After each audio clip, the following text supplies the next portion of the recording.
नमो भगवते वासुदेवाय। ओम नमो भगवते वासुदेवाय। ओम नमो भगवते वासुदेवाय। मुखं करोति वाचालं पंगुं लंघयते गिरिं यत्कृपातमहं वन्दे श्रीगुरुदीनतारिणं परमानन्दमाधवं श्रीचैतन्यमीश्वरं। नारायणं नमस्कृत्यं नरं चैव नरोत्तमं दैवीं सरस्वतीं व्यासं ततो जयमुदीरयेत्। नष्टप्रायेषु भद्रेषु नित्यं भागवत सेवया भगवती उत्तम श्लोके भक्तिर्भवति नैष्टिकी। हरे कृष्ण कृष्ण कृष्ण हरे हरे, हरे राम राम राम हरे हरे। हरे कृष्णा। सभी भक्तों का स्वागत है आज के श्रीमद् भागवतम कथा रूप कार्यक्रम में। एक और नया अध्याय शुरू करने जा रहे हैं। आज हम अध्याय संख्या 106। 106 और आशा करता हूं कि आपने कल दोहरान किया होगा, स्वयं से भी अध्ययन किया होगा, या जो श्रवण हम कर सकते हैं रिकॉर्डिंग के माध्यम से वो श्रवण किया होगा। हमने देखा था कि जरासंध के आक्रमण से भगवान श्री कृष्ण जो है अपने आप को बचाते हुए कृष्ण बलराम वहां से निकल पड़े और बहुत बड़ी पहाड़ी की चोटी के ऊपर चले जाते हैं। और वहां जरासंध जो है नीचे से आग लगा लेता है और लकड़ियों को किसमें डाल करके रखी हुई होती है? तेल तेल तेल में में यस। तेल में डुबोकर। जी। तो जो तेल में डाल के रखी हुई लकड़ियां होती है उससे जो है वो पूरे पहाड़ को ही आग लगा देते हैं। और फिर जो है कृष्ण बलराम वहां से जंप लगा लेते हैं। क्या ऊंचाई थी उस पहाड़ की? 140 किलोमीटर। 140 किलोमीटर। 140 किलोमीटर। तो ये बहुत ही ऊंचे पहाड़ से भगवान ने जंप लगाया था। और फिर हमने देखा था बलराम जी के विवाह के बारे में। बलराम जी का विवाह किससे हुआ था? देवती मैया से देवती मैया से, मैया जिनके से पिता का नाम कुकुदमी या रेवत, रेवत। राजा रेवत रेवत। जी। उसके बाद में क्योंकि नारद मुनि जो हैं भगवान श्री कृष्ण का गुणगान विदर्भ नरेश भीष्मक के यहाँ किया करते थे, इसलिए रुक्मिणी रुक्मिणी जी जब उनको सुनती थी तो उनके मन में इच्छा प्रकट हुई कि अगर मैं पति रूप में किसी को स्वीकार करूंगी तो मात्र श्री कृष्ण होंगे। तो इस प्रकार रुक्मिणी जी पत्र लिखती है भगवान श्री कृष्ण को। और जब कृष्ण और बलराम वहां से निकलने का कारण भी एक तरह से कृष्ण बलराम जी को बताते हैं कि थोड़ा सा काम आ गया है, इंपॉर्टेंट कार्य है, इसलिए हम लड़ाई नहीं करेंगे, मुझे पत्र को स्वीकार करने के लिए जाना है। तो फिर ये पत्र जो है वो एक ब्राह्मण के हाथों भिजवाया गया। ब्राह्मण का भगवान श्री कृष्ण ने बहुत ही सुंदर स्वागत किया। और फिर ब्राह्मण से अकेले में जाकर के पूछा कि क्या प्रयोजन है, किस प्रयोजन से आए हो? तो ब्राह्मण जो है वो पत्र पढ़ना पढ़ना प्रारंभ करते हैं। ये देख सकते हैं, बहुत ही सुंदर पेंटिंग है। एक ब्राह्मण जो है अपना पत्र जो राधा सॉरी जो रुक्मिणी जी ने भेजा है उसको वो पढ़ रहे हैं, प्रेम पत्र। और बहुत ही सुंदर एक लाइन बोली थी उन्होंने पत्र के अंदर, हे कमल नयन, जो वस्तु सिंह के लिए बनी है उसे शिशुपाल जैसा भेड़िया कभी स्पर्श न करे। बहुत ही सुंदर मुहावरे के जैसे उन्होंने उस पत्र में ये बात लिखी। अंत में लिखा, हे पंकज नेत्र, यदि मैं आपके चरण कमलों को प्राप्त नहीं कर पाई तो कठोर तपस्या करके अपने प्राण त्याग दूंगी। इस प्रकार सैकड़ों जीवन बिताने के बाद मुझे आशा है कि मैं आपकी कृपा प्राप्त कर पाऊंगी। अंत में उस ब्राह्मण ने कहा, भगवान यही रुक्मिणी का गुप्त संदेश है, कृपया इस पर विचार करके तुरंत कोई निर्णय लें। तो ये ब्राह्मण का संदेश सुना भगवान श्री कृष्ण ने, जो कि रुक्मिणी जी का प्रश्न था, पत्र था, प्रेम पत्र था। अब हम आगे नया अध्याय शुरू कर रहे हैं, अध्याय संख्या 106। है।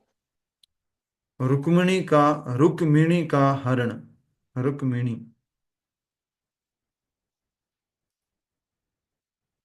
अध्याय संख्या 106, रुक्मिणी का हरण। रुक्मिणी का संदेश सुनकर श्री कृष्ण ने उस ब्राह्मण का हाथ पकड़ा और मुस्कुराते हुए कहा, जिस प्रकार रुक्मिणी का चित्त मुझ में बसा है, उसी प्रकार मेरा चित्त भी उसमें बसा है। रात को मुझे ठीक से नींद नहीं आती है। मैं जानता हूं कि मुझसे द्वेष के कारण रुक्मी ने उसका विवाह शिशुपाल से तय किया है, परंतु मैं उन सब अयोग्य राजाओं को युद्ध में मजा चखाऊंगा। मजा लिखा है। हाँ जी। जी प्रभु जी। तो भगवान कह रहे हैं मुझे रात्रि को नींद नहीं आ रहे है। तो एक बात बताओ, बॉलीवुड मूवीज पहले बनी थी कि ये भगवान की लीला पहले हुई थी? भगवान की लीला पहले हुई भगवान की लीला पहले हुई थी। ये जो वो गाना बना, याद भी आ गया दिमाग में, देखो कितना कचरा भरा पड़ा है। मुझे नींद न आए, चैन न आए, रात भर नींद नहीं आ रही है, भगवान कृष्ण बोल रहे हैं। उसी प्रकार हमारा मूल तथ्य है कि जितने भी संगीत बने, जितने भी भाव प्रकट हुए, जितने भी अ, अ, क्या कह सकते हैं, नाटक बने, जितने भी मूवीज बने, इन सब का पुराना आधार क्या रहा है? महाभारत, रामायण, ये सब आधार रहा है। शुरुआत में जो भी नाटक होते थे, शुरुआत में आप अगर देखेंगे, हमारी शुरुआत भी बोले तो भी उसमें भी मिल जाएगा। शुरुआत में भी घर पे या जो गांव में जो क्या होता था नाटक पर, मात्र नाटक यही होता था, रामायण का या महाभारत का या कुछ माने चाणक्य का, किस किस इस तरह से कुछ संबंधित होता था, कुछ ना कुछ। हाँ? कृष्ण समय के साथ में ये विकृति प्राप्त करते गए, विकृति प्राप्त करते गए, और फिर कोई अपने आप को राधा बना लिया, कोई कृष्ण बना लिया, कोई राम बना लिया, सीता बना लिया, कुछ कुछ कर करके सबका गलत चित्रण होता गया। और आज ये बॉलीवुड, हॉलीवुड, ये सब अलग अलग प्रकार की चीजें प्रकट हो गई हैं। तो यस, अगर प्रेम है तो प्रेम में नींद नहीं आती है, जो भगवान श्री कृष्ण बता रहे हैं कि ऐसा नहीं है कि रुक्मिणी जी का ही प्रेम है, मेरा भी प्रेम है रुक्मिणी जी के प्रति। श्री कृष्ण ने उनसे कहा, हे ब्राह्मण श्रेष्ठ, आप बिना किसी कठिनाई के अपने धर्म का पालन तो कर पा रहे हैं। सॉरी, ये तो मैं वापस पेज आगे निकलना था, पीछे निकल गया।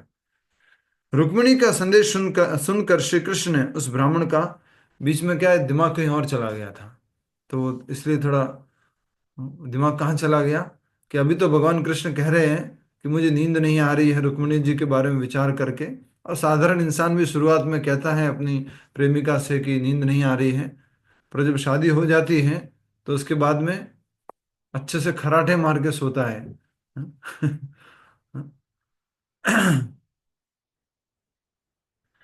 जिस प्रकार रुक्मिणी का चित्त मुझ में बसा है, उसी प्रकार मेरा चित्त भी उसमें बसा है।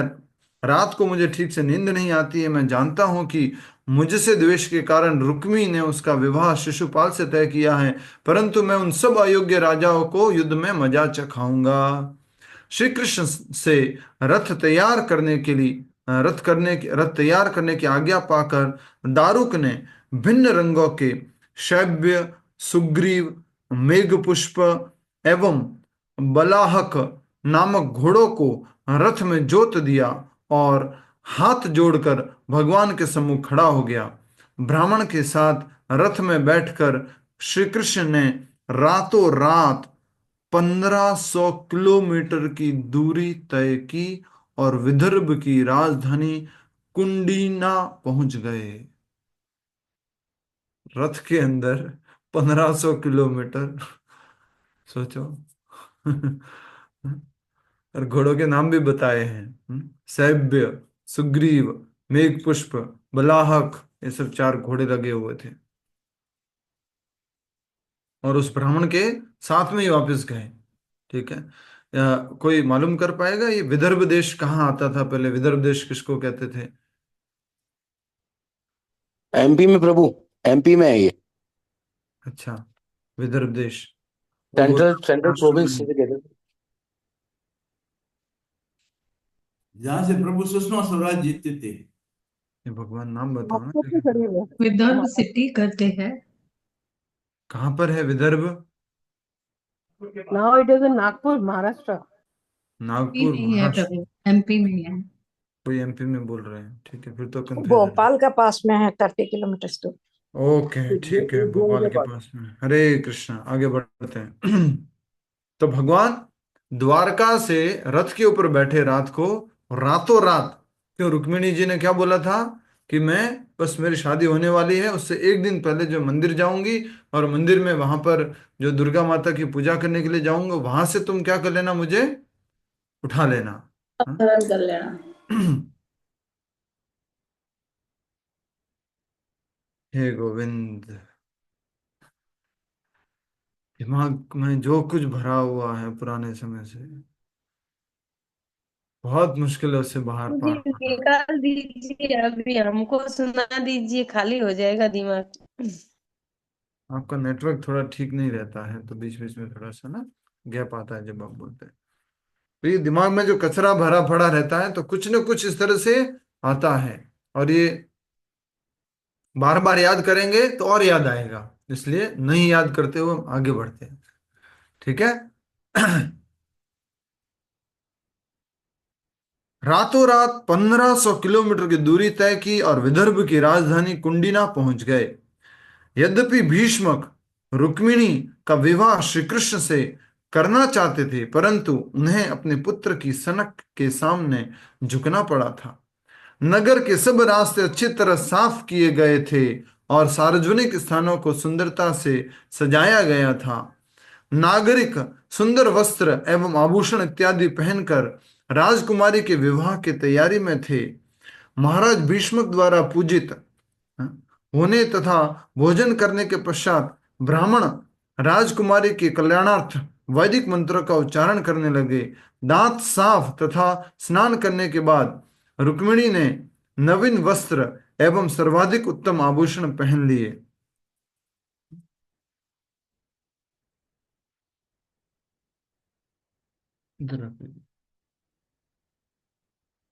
तो देख सकते हैं, तो रुक्मिणी जी ने अपने आप को श्रृंगार किया, तैयार किया, और आभूषण पहने, नए वस्त्र पहने। पहले जब शादी होती थी, आज हमें भी याद है कि गांव में कोई एक परिवार में शादी है, लेकिन पूरे गांव को न्योता होता था। पूरे गांव में जो कुछ सार्वजनिक स्थान है, कुछ इस तरह के स्थान, उन सबको ठीक क्लीन करने की कोशिश की जाती थी, और सबके लिए एक उत्सव का समय होता, सब लोग खुश होते थे। लेकिन आजकल क्या हो गया है, होटल, होटल में बस वहां से यहाँ पूछे, इधर से इधर हो गया, ओके ठीक है, अपने लोग कुछ आए, खत्म। हरे कृष्णा, आगे अरे बढ़ते। दूल्हे के पिता छेदीराज दम घोष ने भी अपने पुत्र के सुचारू विवाह हेतु ब्राह्मणों को वैदिक मंत्रोच्चार में नियुक्त किया हुआ था। कौन थे बेटे, कौन थे, किसकी शादी हो रही थी? शिशुपाल के साथ। शिशुपाल की। शिशुपाल, ठीक है। उन्हें पूरी आकांक्षा थी कि श्री कृष्ण वहां पहुंचकर अवश्य कोई उत्पात मचाएंगे। वाह वाह। इसलिए वे एक विशाल सेना लेकर आए थे। नगर से बाहर आकर भीष्मक ने दम घोष का स्वागत किया, मतलब समधी ने दूसरे समधी का स्वागत किया।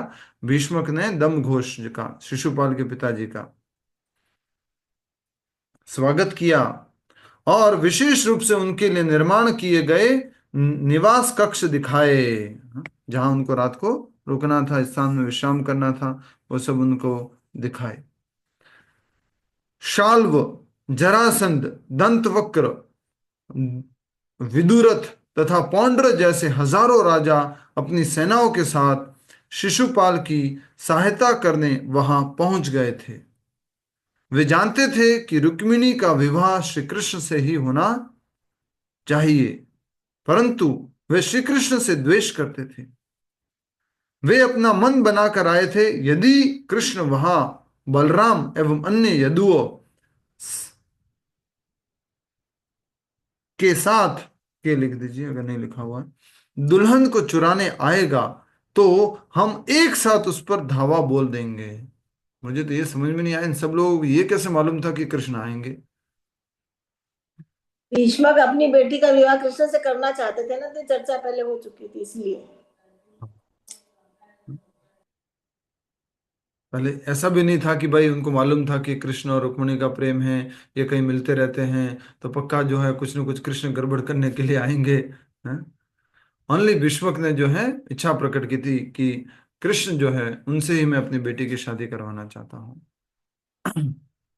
प्रभु, इससे पहले लाइन में ये भी तो लिखा है, वे जानते थे कि रुक्मिणी का विवाह श्री कृष्ण से ही होना चाहिए, वो एश्योर्ड थे ना।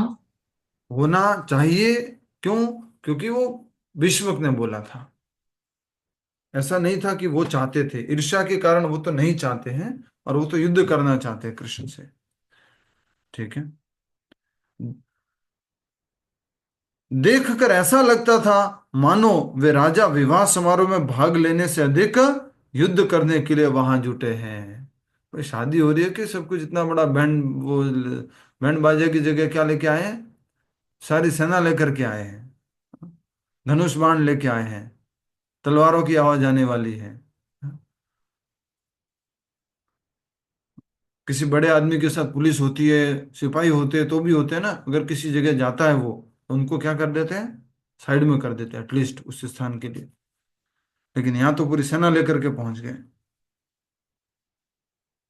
जब बलराम जी को पता चला कि श्री कृष्ण अकेले रुक्मिणी का हरण करने गए हैं, तो वे भी एक विशाल सेना लेकर कुंडिना पहुंच गए।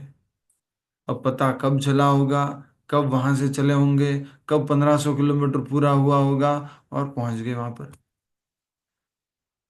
बलराम जी हैं विशाल सेना लेकर।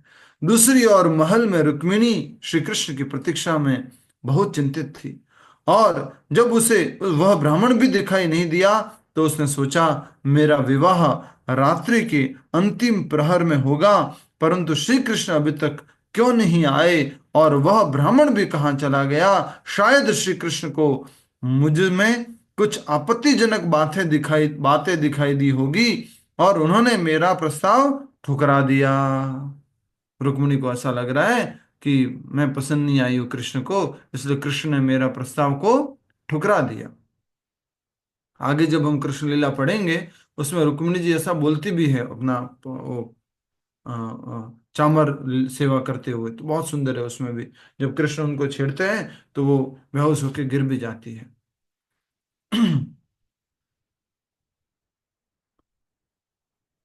ठीक है।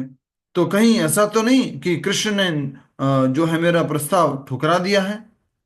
ऐसा रुक्मिणी को लगने लगा। इसलिए वह ब्राह्मण निराश होकर मेरे पास आने से हिचकिचा रहा है। हो सकता है कि मैंने भगवान शिव और उनकी पत्नी की ठीक से पूजा नहीं की, और इसलिए उन्होंने मेरे प्रयास को विफल कर दिया है। अर्थात वो क्या देख रहे हैं? अपने में ही गलती देख रहे हैं। ये रुक्मिणी जी है। जी, इसमें बहुत अच्छी पेंटिंग है, एक एक स्टेप की है। तो वाह। ये वो परेशान है, फिर उसके बाद परेशानी ब्राह्मण में को उनका। आते हुए देखते हैं ऐसे करके। हरि बोल, हरि बोल। तो रुक्मिणी जी बहुत श्रृंगार कर चुके हैं, आभूषण पहन चुके हैं, इंतजार कर रहे हैं भगवान श्री कृष्ण का। हाँ, लेकिन आए नहीं, तो अपने आप को ही दोष दे रहे हैं, शायद मैं सुंदर नहीं हूँ, शायद मेरे में कुछ गुण नहीं है, आपत्तिजनक कुछ बातें हो गई, इसलिए भगवान श्री कृष्ण नहीं आए हैं। हाँ, ब्राह्मण भी इसलिए नहीं आया कि वो सोचेगा कि मैं क्या बोलूंगा जाकर के रुक्मिणी जी से। और फिर क्या सोच रहे हैं? हो सकता है मैंने भगवान शिव जी की और उनकी पत्नी की मैंने ठीक से पूजा नहीं की, इसलिए जो है मुझे अभी कृष्ण की प्राप्ति नहीं हो रही है, कृष्ण से विवाह नहीं हो रहा है। आजकल कोई ऐसा सोचता है क्या? स्वयं को असहाय अनुभव करके रुक्मिणी रोने लगी, परंतु यह विचार करके कि अभी भी कुछ समय है, उसने अपने मन को शांत किया। अपनी बाई झंगा, भुजा और आंख फड़कते देखकर उसके मन में कुछ मंगल की आशा जगी। बाई झंगा, भुजा और आंख, इसको शुभ बताया गया है। लेफ्ट आंख अगर फड़क रही है तो। ये सब सुन करके ना, हमारे जो मंदिर में प्रभु जी लोग हैं, जस्ट जोक करने के लिए कभी कभी, ये जैसे ये लीला चल रही है तो ऐसे जोक करने के लिए बोलते हैं बीच में। जो फंड रेजिंग टीम में वो क्या बोलते हैं, आज बहुत खुजली हो रही है, ऐसा लग रहा है कोई अच्छा डोनेशन देने वाला है। जोक करने के लिए भक्त लोग क्या करेंगे, जोक, समझ रहे हो आप? तो ऐसी हंसी, ऐसा नहीं है कि हर टाइम, नहीं। भक्त मतलब आनंद में रहना, खुशी में रहना है। तो भक्त लोग सब खुशी से रहते हैं, आनंद से रहते हैं। तो अ, रुक्मिणी जी जो है वो और समय भी है ऐसा सोच करके वो इंतजार कर रही है। ठीक है।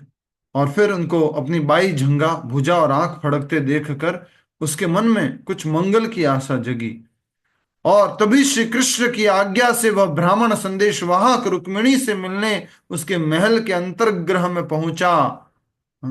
ब्राह्मण के प्रसन्न मुख तथा उल्लसित हाव भाव को देखकर रुक्मिणी को समझते देर न लगी।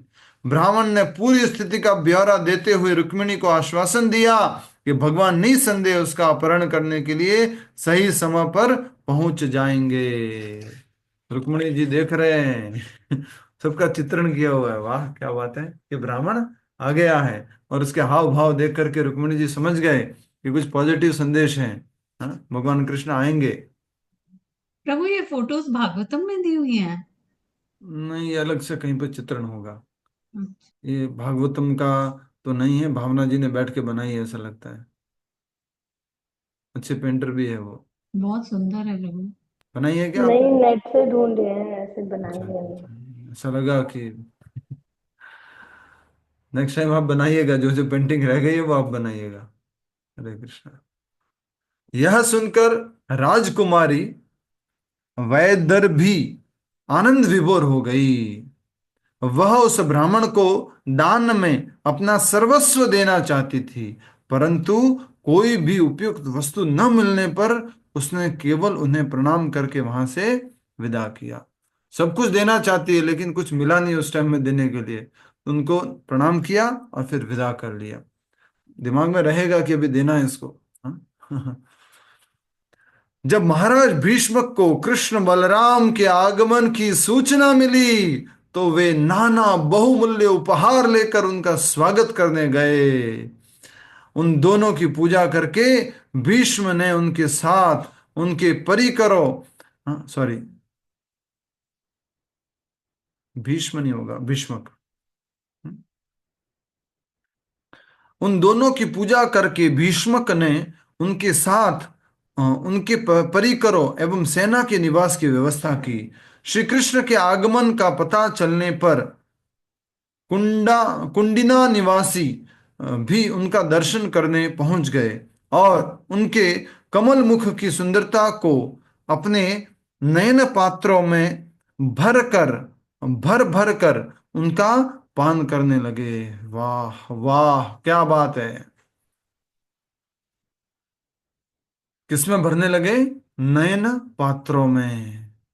क्या भरने लगे?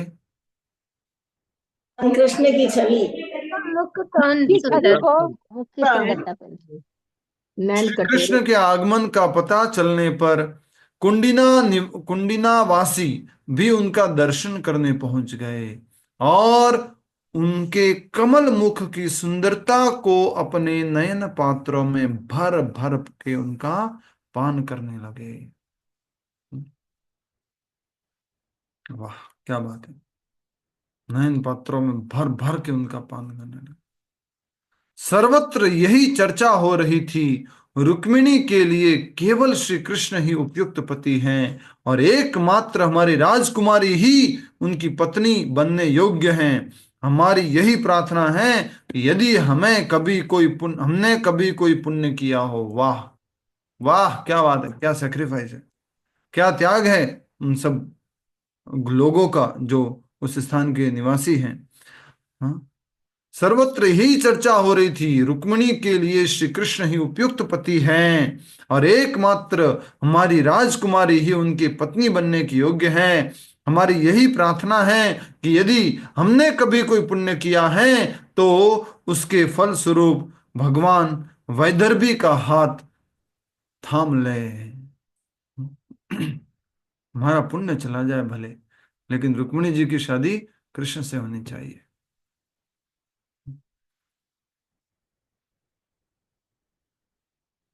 तो ये भगवान श्री कृष्ण आ गए हैं और स्वागत किया गया, उनकी सुंदरता को देखा गया और उनको अपने नयन पात्र में भरा गया।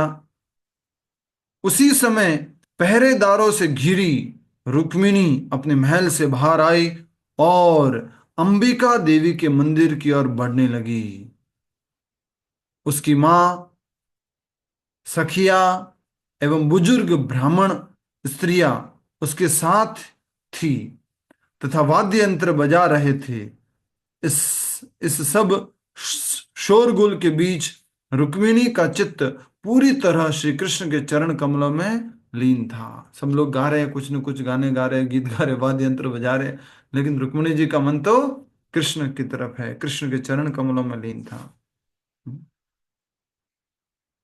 मंदिर में पहुंचकर रुक्मिणी ने सबसे पहले अपने पैर धोए और शुद्धिकरण हेतु आचमन किया। मंदिर में प्रवेश करने पर बुजुर्ग ब्राह्मण पत्नियों ने पूजा अर्चना में उसकी सहायता की। रुक्मिणी प्रार्थना करने लगी, हे अंबिका माता, हे शिव पत्नी, मैं बारंबार आपको नमन करती हूँ। मेरी यही इच्छा है कि श्री कृष्ण मुझे स्वीकार कर ले। हरि बोल, हरि बोल, हरि बोल। तो आज के बाद कभी शिव जी के मंदिर, कभी दुर्गा मंदिर, कि कभी गणेश मंदिर या किसी अन्य देवी देवता के मंदिर गए हुए हैं, जाते हैं, गए हैं, तो क्या निवेदन करना है कि हे गणेश जी, हे दुर्गा माता, हे शिव जी, एक ही प्रार्थना है, कृष्ण मुझे अपने चरणों में स्थान दे, मुझे अपनी सेवा में स्वीकार करें। कितनी सुंदर प्रार्थना है। उसी प्रकार की प्रार्थना किसने की थी? गोपियों ने, कात्यायनी मैया से। ये शैलजा जी। हरे कृष्ण प्रभु जी। प्रभु जी सीता माँ ने भी तो की थी। यस। प्रभु जी, इसमें जो वैदर्भी जो है वो माता को ही बोला गया है। विदर्भ राजा की पुत्री रुक्मिणी। राजकुमारी। रुक्मणी जी ठीक को। हाँ, ठीक है प्रभु जी, वैदर्भी। ठीक है प्रभु जी। वृषभानु नंदनी जैसे बोलते हैं ना, तो वो राधा रानी का नाम है। वैदर्भी जो है वो रुक्मिणी। आप क्या सोचते हैं, तो कोई दूसरी तैयार होके गई है मंदिर में? वो भी प्रार्थना कर रही है।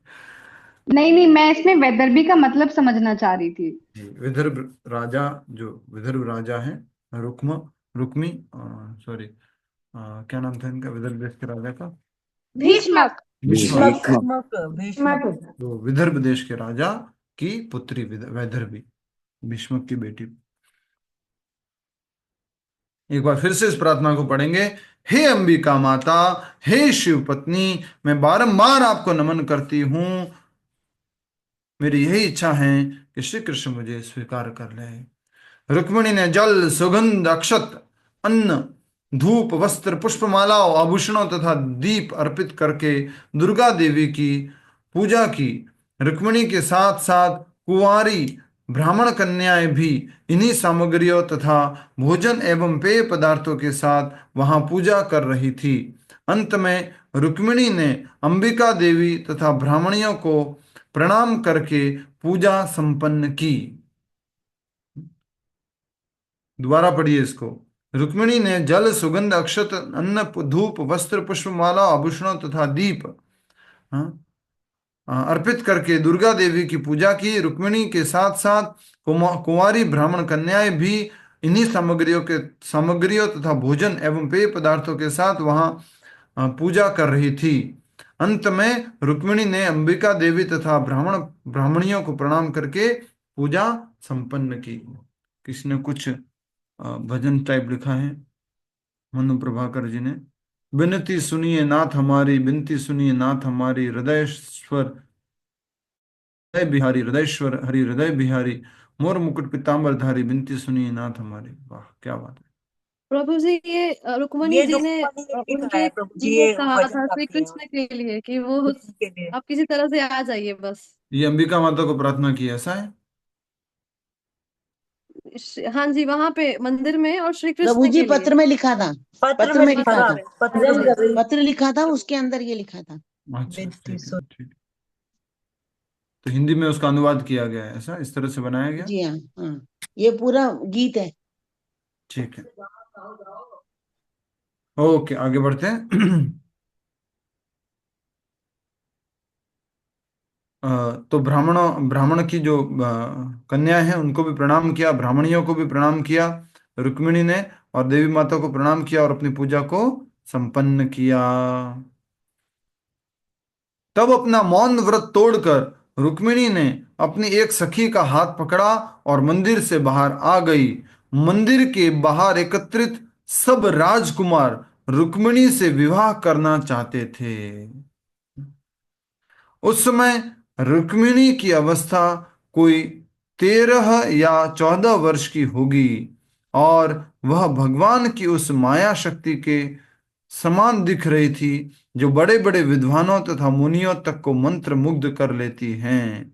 माया शक्ति मतलब बहुत सुंदर लग रही थी।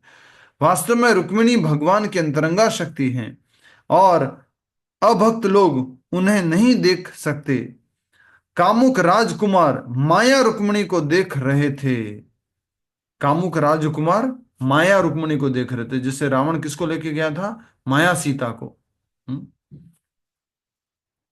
कामुक राजकुमार माया रुक्मिणी को देख रहे थे, क्योंकि किसी का हृदय काम वासना से दूषित होता है, भगवान की माया शक्ति उसकी आंखों पर आवरण डालकर उसे आध्यात्मिक जगत की सुंदरता से वंचित कर देती है। जैसे ही हमारे अंदर कुछ इस तरह की आध्यात्मिक सुंदरता दिखना बंद हो जाएगा, फिर वो माया ही दिखेगी। वो जो है काम वासना से युक्त आंखें जो है आध्यात्मिक शक्ति का दर्शन नहीं कर पाएगी। उसी प्रकार जब कोई व्यक्ति माया के वशीभूत है, भौतिकता के वशीभूत है, तो मंदिर जाकर के क्या दर्शन करेगा?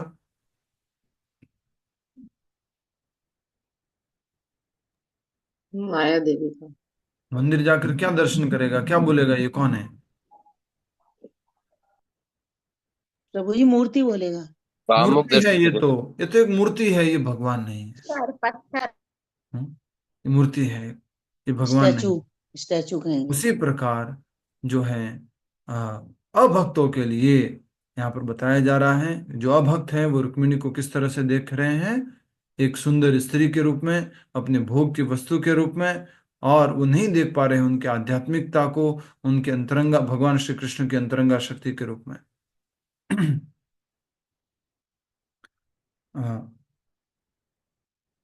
यस, तो वो सारे वहाँ के लोग जो हैं कामुक हो गए रुक्मिणी को देख करके, और उनसे शादी शादी करना चाहते हैं उनकी सुंदरता को देख करके। रुक्मिणी का सुंदर मुख स्मित मुस्कान से युक्त था। उसके लाल होठों, कुंद के फूल जैसे दांतों, चरहरी कमर तथा अन्य अंगों को देखकर वहां एकत्र राजकुमार स्तब्ध रह गए। उन्हें लगा मानो केवल उन्हें विमोहित करने के लिए ही वह वहां आई थी। इतना ही नहीं, कुछ राजकुमार तो इतने वशीभूत हो गए, उनके हाथों से अस्त्र शस्त्र छूट गए और कुछ अपने रथों घोड़ों तथा हाथियों से नीचे गिर पड़े। हरि बोल रुक्मिणी मैया की जय। क्या सुंदरता होगी बोलिए। ये भौतिक लोग अपने चेहरे पर इतना सारा कुछ मसाला लगा करके, इधर उधर कुछ कुछ लगा करके, चिपका करके, हाँ, फिर कुछ सुंदर दिखने की कोशिश करते हैं। रुक्मिणी मैया की सुंदरता तो इतनी है कि वह मंदिर में पूजा करने के लिए आई हुई है, और और उस समय उनकी सुंदरता इतनी है कि जो बड़े बड़े राजकुमार थे, वहाँ के लोग जो उस रथ के ऊपर बैठ करके आए थे, उनके हाथ से अस्त्र शस्त्र छूट गए हैं और वहीं पर उनकी सुंदरता को देख करके गिर पड़े हैं।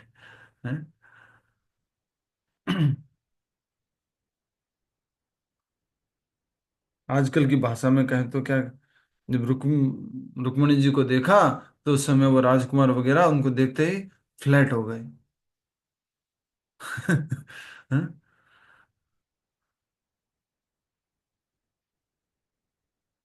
यद्यपि आए सब राजकुमार रुक्मिणी को देख रहे थे, रुक्मिणी ने मन में इसका किंचित भी गर्व नहीं था, रुक्मिणी के मन में इसका किंचित भी गर्व नहीं था। धीरे धीरे आगे बढ़ती और अपने हाथों से अपनी केश लटों को एक और करते हुए उसकी आंखें भीड़ में अपने प्रियतम को खोज रही थी। तभी उसे कृष्ण, श्री कृष्ण की कृष्ण की एक झलक आगे दिखाई आपको दी। पढ़ना है, आगे आपको विचार करना है क्या दर्शन होंगे वो। एक तो क्या होता है, गर्व होता है। क्या गर्व होता है? हाँ, सब लोग मुझे देख रहे हैं, तो अलग ही फिर वो क्या बोलते हैं, भाव बढ़ जाते हैं कि जब लोग सब मुझे देख रहे हैं। हर पुरुष को जब स्त्रियां देखती है, या स्त्री को जब बहुत सारे पुरुष देखते हैं, तो उसको लगता है कि मैं तो बहुत सुंदर हूँ, मैं तो बहुत प्रभावशाली हूँ।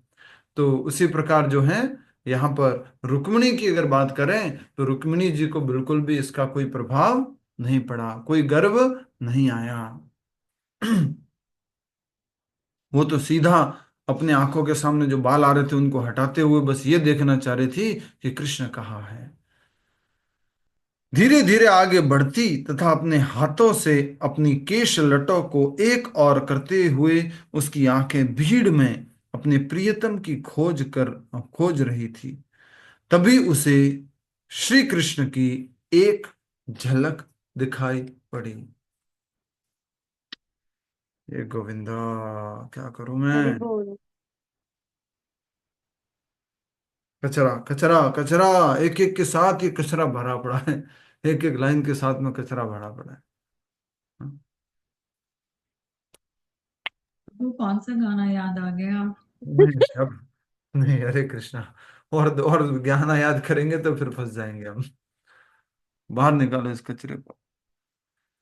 प्रभु जी, आज ही हमारे पास एक मैसेज आया है। बहुत मतलब राधा और कृष्ण, मतलब छोटे जो उनका जो कृष्ण राधा का एक बहुत ही अजीब सा मैसेज है ये। हंसी भी बहुत आई कि कैसे कुछ भी बना देते हैं। कुछ भी बना देते हैं।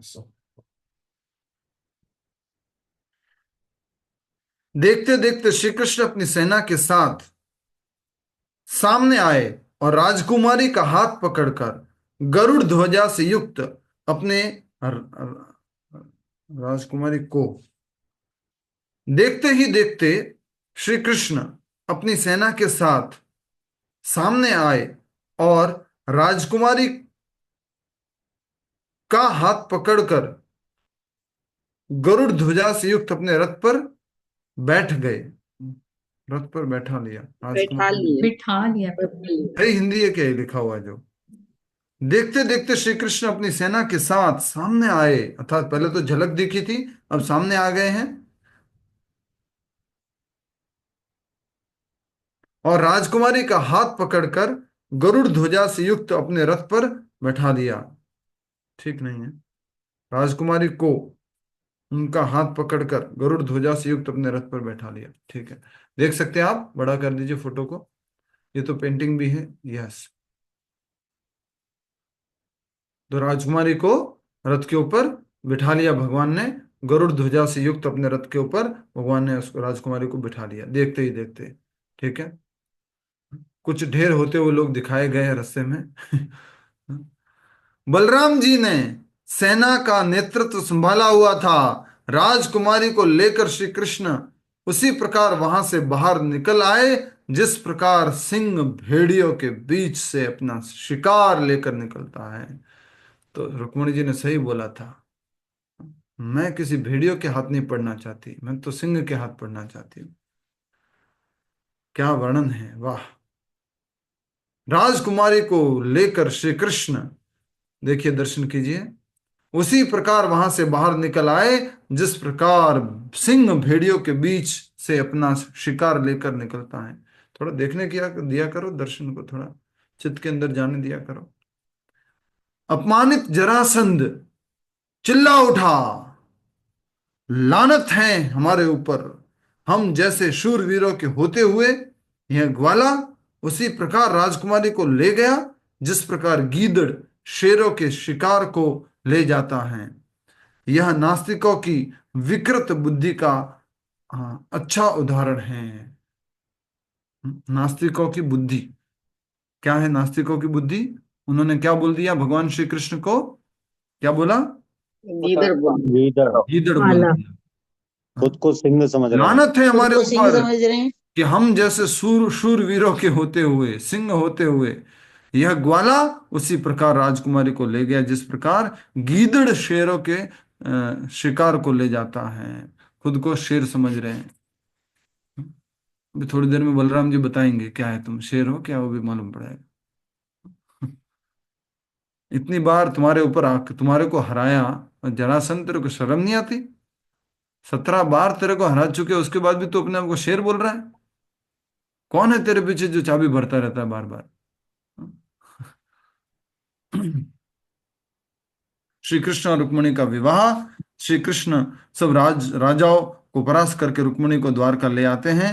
ये आगे अध्याय आने वाला है, तो इसको हम अभी पढ़े या कल पढ़े, आप जैसा कहें ऐसा कर सकते हैं। अभी पढ़ लें प्रभु जी। पूरा एकदम माहौल बना हुआ है शादी का, पूरा बारात आई हुई है। भगवान जो है पूरा रुक्मिणी को, यस, ये देख सकते हैं विवाह समारोह का कुछ यहाँ पर दर्शन बताया जा रहा है। रुक्मिणी जी और कृष्ण का विवाह आगे आने वाला है, आगे हम पढ़ने वाले हैं। भागवत कथाकार के जैसे थोड़ा सा बोलने की कोशिश करता हूं। तो भक्तों, भगवान श्री कृष्ण तो उठा ले गए।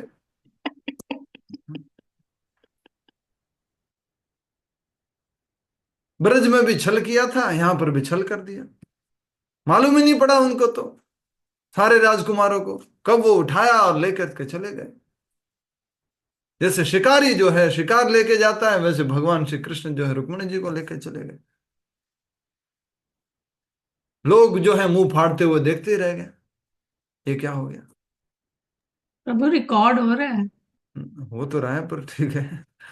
तो इस प्रकार से वो लेके चले गए।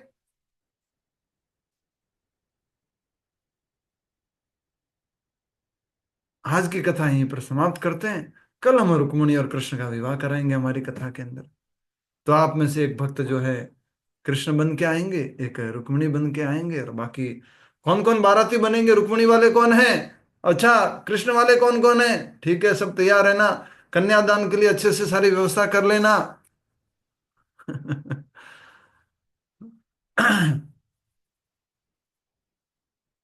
तो इस प्रकार से कथा होती है, उसमें सब बोला जाता है। आज में एक छोटी सी बालिका है, नाम नहीं लूंगा उनका, आप भी मत बोलिएगा, वो भी कथा करती है। एक लाइन बोल रही है, फिर देख रही है क्या लिखा हुआ, उसको बोल के देखना है, पढ़ना है, फिर बोलना है। श्लोक कुछ रटे हुए तो वो जरूर बोल देती है। जबरदस्ती उनको व्यास आसन पे बैठा देते हैं और उनको बाल कथा व्यास बनाना है, फेमस करना है। बीच बीच में वो बार बार ऐसे करते रहते हैं, देखने के लिए गैप देते हैं। तो कृष्ण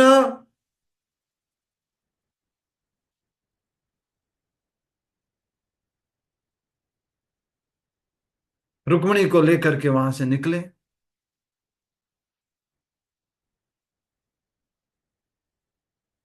और उसके बाद इतना गैप होता है ना उनकी कथाओं में, से बता रहा हूं मैं, जो भागवत कथाकार वगैरह होते हैं, इतना गैप देते, इतना गैप देते, बस वो आदमी ऐसे ही बैठा रहता है।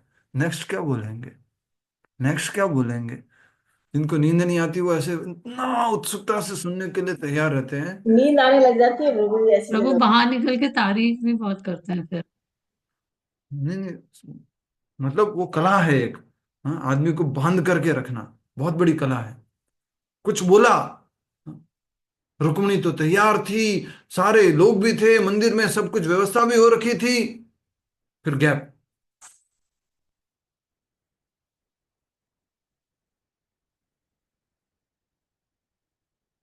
इधर उधर देखेंगे पूरा। फिर एकदम से बोलेंगे ऐसे। तो भक्त उसी समय कृष्ण आ पहुंचे वहां पर, रथ में सवार, परम राजकुमार द्वारकाधीश, जैसे शेर जो है अपने शिकार को लेकर के तेजी से फुर्ती से निकल जाता है, वैसे कृष्ण ने रुक्मिणी जी को उठाया और निकल पड़े। भक्तों निकल पड़े। लोग देखते ही रह गए, आंखें फाड़ते हुए, मुंह फाड़ते हुए, और साथ में बैकग्राउंड म्यूजिक बज रहा है।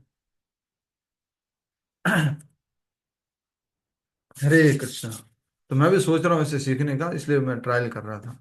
प्रभु रुक्मणी और भगवान का तो होगा, लेकिन आप जरूर बॉलीवुड पहुंच जाएंगे। हरे कृष्णा। अरे प्रभु आज बोल। माला कर लेते हैं ना, आज कल एकादशी का है। लेसन आप प्रभु आज जी विवाह एकादशी कराइए, है देर मत तो करिए। रूप में। हरे कृष्णा, क्या कह रहे थे, प्रभु जी बोलिए। विवाह कराइए, देर मत करिए। विवाह अभी नहीं कराएंगे, विवाह अभी आज माला कर लेते हैं, एकादशी का दिन है तो अधिक माला करो। वैसे तो शेयर नहीं करनी चाहिए बातें, लेकिन आपको भी उत्साह मिले इसलिए मैं कह रहा हूं कि कुछ दिनों से भगवान की कृपा से, परम कृपा से, श्रील प्रभुपाद जी की कृपा से 16 माला सुबह सुबह हो रही है दर्शनार्थी से पहले। तो एक अलग ही मतलब जोन में रहता हूँ, एक अलग ही आनंद रहता है पूरा दिन भर, एक अलग ही खुशी रहती है। ये खुशी मात्र इस बात की है कि सुबह सुबह मेरा नाम जब हो गया भगवान की कृपा से। हरी बोल। नहीं तो फिर वो ना दिन भर खींचता रहता है। दिन भर क्या खींचेगा, फिर रात में लेकर के बैठेंगे, दिन भर कुछ काम करना है, ये करना है, वो करना है, और मीटिंग करनी साथ है। में नींद भी आते रहेगा। फिर रात को फिर याद आता है, फिर रात को लेके बैठते हैं, और साथ में फिर दूसरे विचार भी, बहुत सारी चीजें हैं। और रात को अगर प्रसाद लेके माला करने बैठे हो, फिर तो हरि बोल हो गया। हरे कृष्ण कृष्ण कृष्ण हरे हरे, हरे राम राम राम हरे हरे, हरे कृष्ण हरे। माला की साथी। कई बार तो माला गिर जाती है, हरि बोल। तो बहुत विशेष है कि अगर सुबह सुबह जप हो जाए, दर्शनार्थी से पहले जप हो जाए, अच्छे से उच्चारण करते हुए जप हो जाए, तो भगवान की बहुत कृपा है। कई बार मन बहुत चालाक है, कई बार कोशिश की मैंने कि जप में बैठना ही नहीं है, बैठेंगे तो नींद आएगी। हमारे जो महाराज है स्तोका कृष्ण स्वामी महाराज, आप सबने दर्शन किए होंगे, वो बोला करते थे, if you will sit then you will sleep. बैठोगे तो सो जाओगे। तो मैं शुरू शुरू में तो जब नया नया मंदिर ज्वाइन किया था पूरा फॉलो करता था, फिर ना भागवतम क्लास भी खड़े खड़े अटेंड करता था, अगर बैठ गया तो भी सो जाऊंगा। और आप तो देख ही रहे हो, अभी क्लास देते देते ही सो जाता हूँ। बैठा हुआ मैं तो। मैंने वृंदावन में प्रभु जी सेम मेरे साथ भी ऐसा ही होता है, जैसे बैठते हैं मैं मुझे नींद आने लगती है। प्रभु जी मैंने वृंदावन में आपको देखा था। खड़े खड़े सो जाते, बैठे बैठे सो जाते, जब बैठे बैठे सो रहे थे आप। नींद आ जाती है। तो इस प्रकार से हम जो है बस आपको उत्साहित करने के लिए बोल रहे हैं कि सुबह सुबह का जप बहुत अच्छा होता है, बहुत अच्छा होता है। सुबह सुबह कर लिया करो। नींद आती है तो इस मन की मत सुना करो, मन तो इतना कुछ बोलता है, ठंडी है यार, चलो मत बैठ जाओ, बैठ के एक जगह जप कर लो। बहुत कुछ बोलता है मन, बहुत कुछ बोलता है। बैठते के साथ निंदिया माई आ जाती है। तो इसलिए हमें मन की बात को नहीं सुनते हुए अ, अच्छे से जो अपने को एक्सपीरियंस हो चुका है कि अब मेरा जप अच्छा कैसे होता है, वो आपको मालूम हो चुका है। आपने पिछले इतने समय से जप किया है, तो आपको मालूम है कि आपका बेस्ट जब कब हुआ है और कैसे होता है। वैसे ही करने का प्रयास करना है। बोलना है, सुनना है, बोलना है, सुनना है, बैठना नहीं है। बीच बीच में थोड़ा पानी पीना है, पानी पी लिया। थोड़ा एक जगह अगर घूमते घूमते थोड़ा और थोड़ा वो एक जैसा हो गया, थोड़ा सा बाहर चले गए। हरे राम राम राम हरे हरे, हरे कृष्णा फोकस कृष्ण। करना है, जोर जोर से बोलते हुए फोकस करना है, फोकस करना है, फोकस करना है, जोर से बोलना है। बीच बीच में चला जाता है मन, हरे कृष्ण कृष्ण कृष्ण हरे हरे, हरे राम राम राम हरे हरे। बहुत इंपॉर्टेंट है अपने मन को एकाग्रचित करके एक जगह लेके आ करके ये साउंड मेडिटेशन, जपा मेडिटेशन जो हमने उस दिन सीखा था द वर्ल्ड मेडिटेशन डे पर, अच्छे से करना है। सुबह सुबह हो जाता है ना, अलग ही आनंद है। फिर जो भी माला होगी वो एक्स्ट्रा, और उसकी खुशी अलग से। आज तो 17 हुई है, आज तो 18, हाँ, आज तो 19, उसकी खुशी अलग। भक्त के लिए क्या खुशी है, ये है कि माला जप हो गया। आज प्रभु जी मेरी सुबह सुबह 12 माला हो गई थी, तो वो अलग ही एक एक्साइटमेंट है। यस, अलग ही खुशी रहती है। बहुत बढ़िया। हरी बोल। तो आज एकादशी है, आशा करता हूँ सब 16 माला कर रहे हैं। आइए हरे कृष्ण प्रभु, हमारी 64 हो गई। हरी बोल, क्या बात है। वृंदावन वासियों का तो क्या कहना। हाँ? वृंदावन ने वास ले लिया, माता जी ने, प्रमिला माता जी ने वहीं रहती है, गुवाहाटी छोड़ दिया सब कुछ, वहीं बैठी हुई है, जप करती है, बढ़िया अपने सेवा करती है। बढ़िया है, हरी बोल। बहुत सुंदर। यस, रिकॉर्डिंग ऑफ कर सकते। का अर्थ बताया था, समझाया था। तो हम्म, उसमें एक बार ज्ञान का अर्थ मतलब जो आपने बताया है, पदार्थ तथा आत्मा इन दोनों का नियमक को जानना है। तो पदार्थ, आत्मा और इनके नियामक को जानने को ज्ञान कहते हैं। ये तात्पर्य में लिखा हुआ, बुक में लिखा हुआ। तो मैं ये जाने पदार्थ किसको बोला है, मतलब मटेरियल वर्ल्ड, बॉडी को। भौतिक जगत, ये शरीर। और नियामक का मतलब क्या होता है? कंट्रोलर, भगवान कंट्रोलर। श्री कृष्ण। ठीक तीनों है हो प्रभु गया, जी। जीव, प्रकृति और परमात्मा या ईश्वर। जी। जीव, ठीक है प्रभु प्रकृति और ईश्वर के जानने को ज्ञान कहते हैं। तो 13वें जी। अध्याय में प्रकृति भगवान और बोलते हैं खुद। ये प्रभुपाद जी तात्पर्य में लिखते हैं। ठीक है प्रभु जी। थैंक यस, बहुत बढ़िया, वेरी नाइस। खुशी है कि आप लोग तो नहीं बोलूंगा, आप श्रवण कर रहे हो और आपके कोई प्रश्न भी है। पहले नोट्स शेयर करते थे, नोट्स नहीं चाहिए आप लोगों को? कोई पूछ ही नहीं रहा है कि श्लोक के नोट्स आते थे? कोई नहीं, नहीं पढ़ते, नोट्स नहीं पढ़ते, अपना बस वो रिकॉर्डिंग सुन लेते हैं। नहीं नोट्स प्रभु जी, नोट्स बना रहे हैं, मतलब हम उसको ठीक है, तात्पर्य को देख के और आपके जो लेक्चर है उसके थ्रू फिर हम बनाने की कोशिश कर रहे हैं। ठीक है। यस, बलराम प्रभु जी क्या कह रहे हैं आप? मैं जब कराना चाहता था। तो मैंने समझा कह रहे हो कि प्रभु जी चलो आ जाओ, दोनों से निपटा करवाता हूँ। हरे कृष्णा। ठीक है, आइए हम जब शुरू करते हैं। पहली माला कौन कराएंगे आज? प्रभु जी ठीक करें। है।